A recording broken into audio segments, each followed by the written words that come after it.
बेटा चमरानी के लइका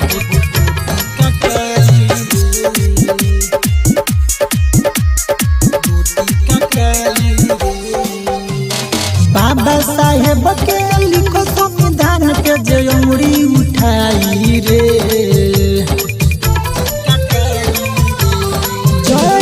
बाबा साहेब के लिखो संविधान के जे उंगली उठाई रे अरे हम होई बेटा चमरानी के लइका बोटी बोटी कटाई रे हम होई बेटा चमरानी के लइका बोटी बोटी कटाई रे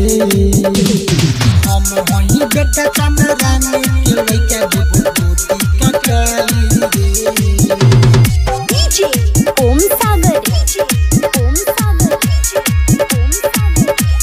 जब तक रहतई देहिया में जान रे बाबा साहेब के चलत तै नाम रे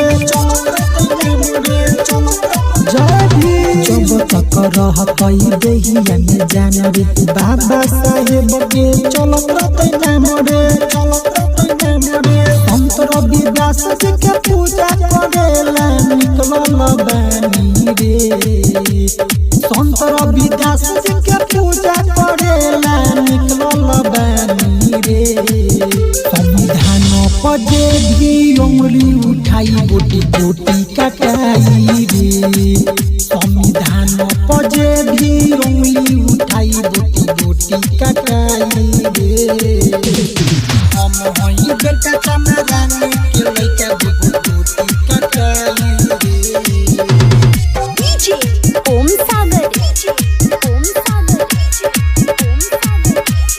बाबा साहेब के लिखल संविधान यही से बहुजन के चलेला सन हो बाबा साहेब के लिखल संविधान यही से बहुजन के चलेला सन हो मणिकांत मार सला जबले उजी तई तबले गतई रे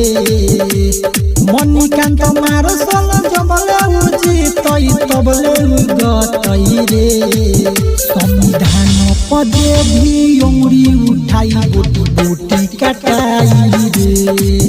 चमरान पदे भी उंगली उठाई बोटी बोटी कटाई रे